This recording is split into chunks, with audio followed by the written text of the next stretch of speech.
YouTube, what is going on? Welcome back to the channel.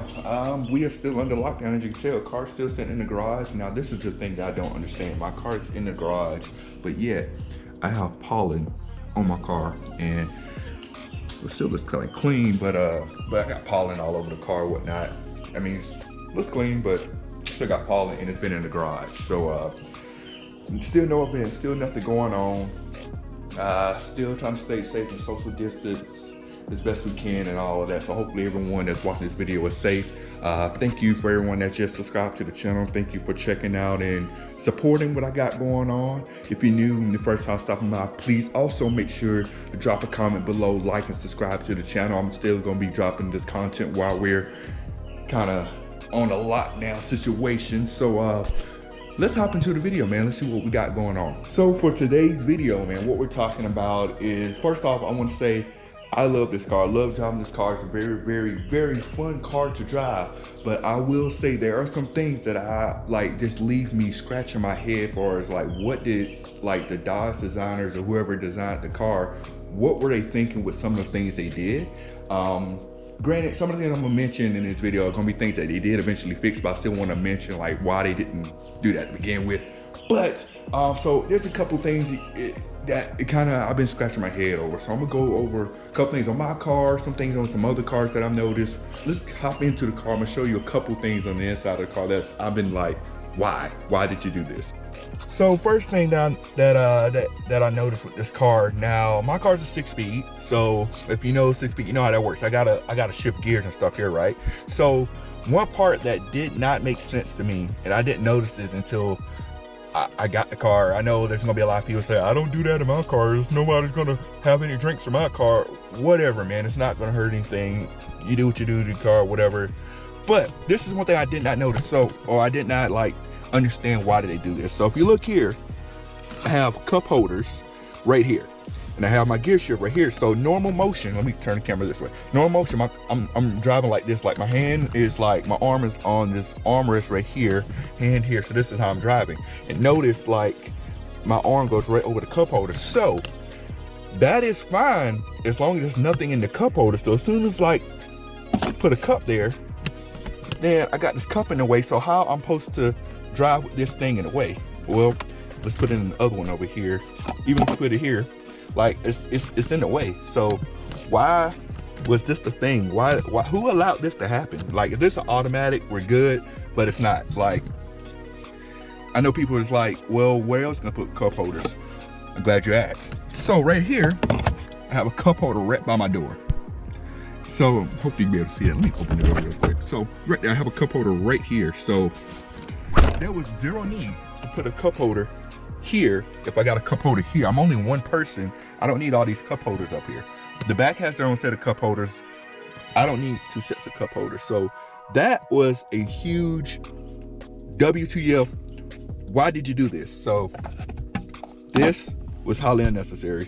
What were you thinking? Okay, so another thing that on this car when I bought it that I noticed, so of course the only way you get a 6-speed is if you have the Hemi. So when I bought this car, I noticed that the exhaust on this car was crazy quiet. Like, I understand like when you make a car or you build a car, you don't want it too loud or anything like that, but at some point you have to like sit there and think like, you don't want it too quiet either. Like, this thing has a V8 in it. I want to hear it a little bit. So one thing I noticed with this car when I first got it was the exhaust was extremely quiet. Of course, I fixed that now, and also Dodge has made the 5.7s and pretty much any V8 engine have the active exhaust. So the engine is louder upon startup and hard acceleration and things like that. But when I first got this car, the exhaust was crazy quiet.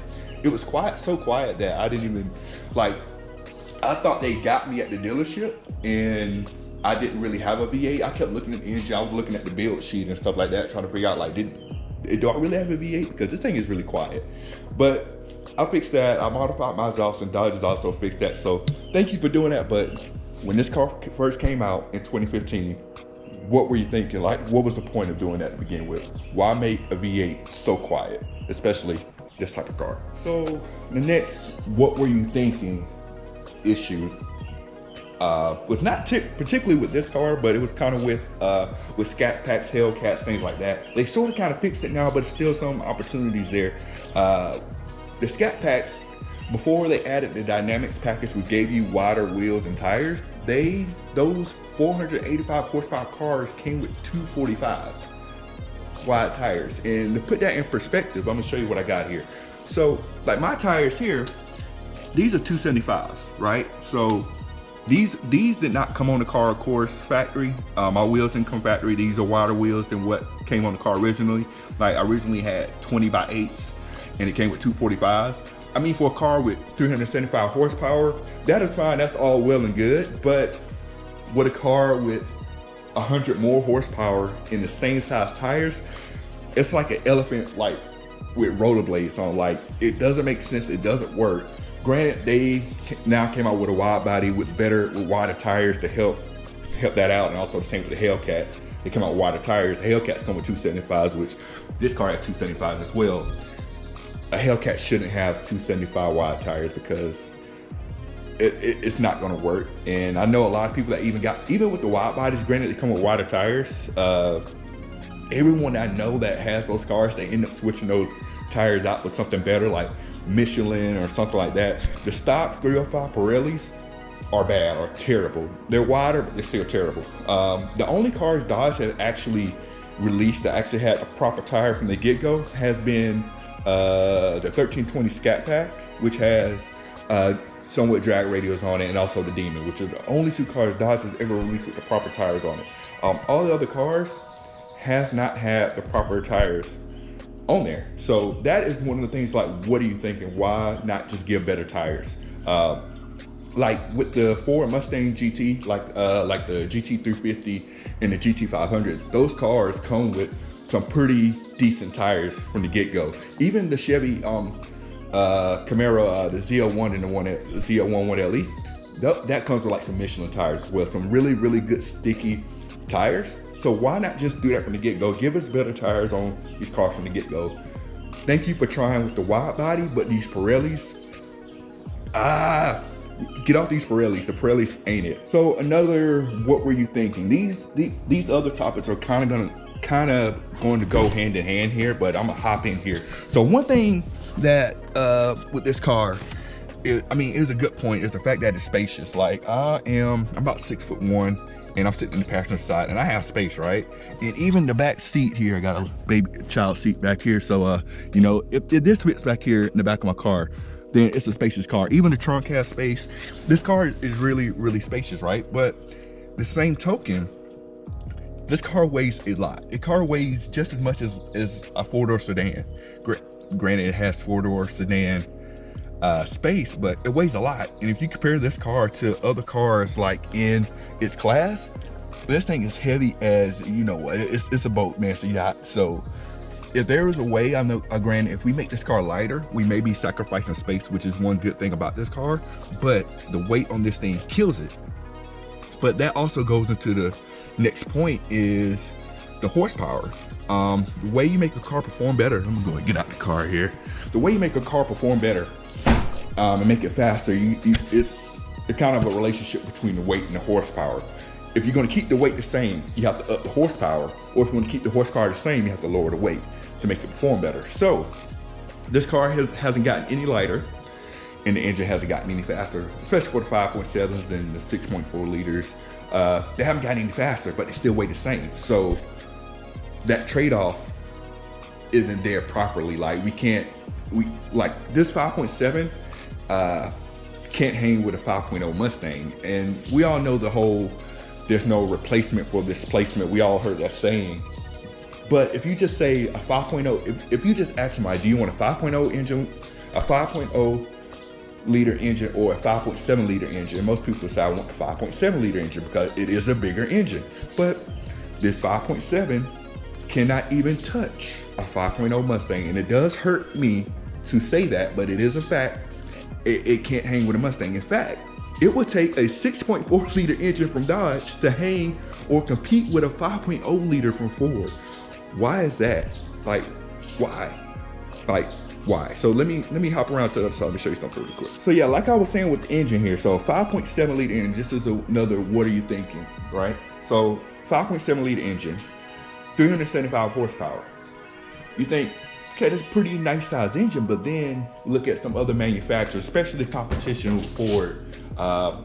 Granted, their engine is done differently from the 5.7, but a 5.0 liter engine pushing out what I think it's like 430 or something like that. I might be wrong on that. Actually, let me fact check myself real quick. Okay, fact check done. A 5.0 Mustang 5.0 liter engine has 460 horsepower, which is 7 liters smaller than this big bad boy here, which almost has 100 more horsepower than my engine. So I got 375 horsepower out this thing, a smaller engine giving 460. Like, why? Like, this thing should be touching way more than that. At least, I mean, granted, it should be 5.7 liter, 450, maybe 500 horsepower, something like that. Come on now. And that 460 is pushing out just as much horsepower as a 6.4 liters Scat Pack or SRT 392, which is pushing out 485. So it's like, these engines are capable of more. Give it to us, because I know Dodge wants us to compete with these other cars and it makes them look good, but we gotta give us the right tools to be successful out here, man. Like, I love the car, don't get me wrong, but come on now. Also, I mean, to add on more fuel to the fire, I keep going forward now. I know I'm going kind of hard right now, but just hear me out. So Ford, their top 2 engines right now, or top 2 cars, is the Mustang GT350 and the Mustang GT500. Both of those cars have a 5.2 liter engine in them, which is still smaller than this engine, and both of those engines would destroy. I'm sorry.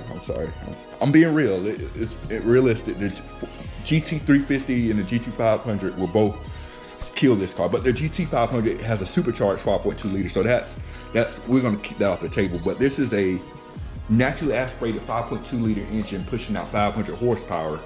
That is way out of this league for this engine, which is bigger. Like I said, the whole saying, no replacement for displacement. But if it's built right, you can do it. You can put some horsepower on it. So that's one of the things I'm like, give the 5.7s more horsepower, give the 6.4 liters more horsepower. It doesn't have like something more that you can compete with better, you know?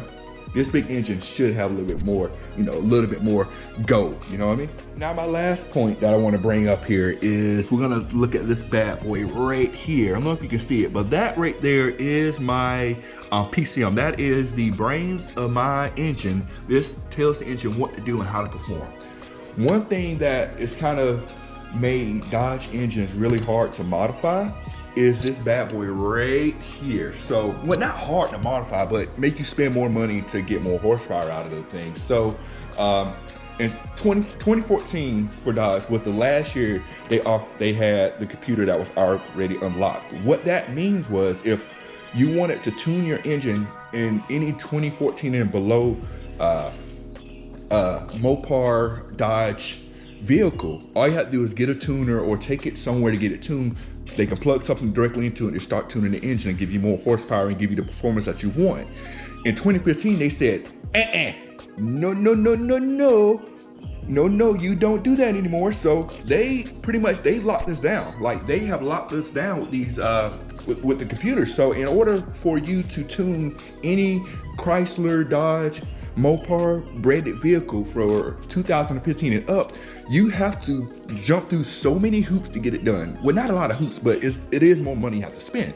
So you have to take your computer. There's a couple of ways you can do it here. You can take this computer and you can send it off and get it unlocked and get it sent back. Downside of that, you can't drive your car because you don't have a computer. Option 2 is to buy an unlocked one, have it sent to you, then you can trade yours in, or you can buy a whole separate computer that's unlocked so you can just start to tune the car. And that causes a lot of headaches because this computer, it has your VIN information, it has like your mileage information, all that kind of stuff. And when you start switching back and forth between computers, then that does mess with the mileage that you actually have on the car. And it also adds extra cost for you to actually try to get the car tuned. So if I wanted, like I priced this out, if I wanted to take my car and I wanted to tune it so I can get more horsepower, I'm not talking about adding extra things to the engine, just saying, hey, make this car make more horsepower with what it has. And that is something you can do. I'm gonna have to pay almost about $400 or so for a tuner and unlock computer just to get to the point where they can tune it, and I haven't even tuned anything yet. They have to pay more additional money on top of that to tune it. So I'm already looking at probably around $8,000 to $1,000 just to tune the car. And I haven't added headers, I haven't added cams, I haven't added any of that other stuff, and I'm already $1,000 in just to unlock it and tune it. But when we compare that car, compare the same process to like the Mustangs and the Camaros, you don't have to buy another computer. You can just take it, tune it, and you're good to go. So you cut that cost in half to get more horsepower. But the thing about it is, I know a lot of people saying, well, maybe Dodge doesn't want you to take these cars and push them. Well, okay, cool. If Dodge did not want us to push these cars and take them to the track and make these things, you know, do what they're supposed to do, then they wouldn't come out with cars with 0 to 60 times with it. I have a 0 to 60 time in my car. I have, but not necessarily my car, but other cars have line lock. And if you know what a line lock is, a line lock, what it does, it allows you to do a burnout where you lock your front brakes, but it doesn't lock the back brakes, so you can do a burnout without wearing out your brakes. There's only one reason you need a line lock.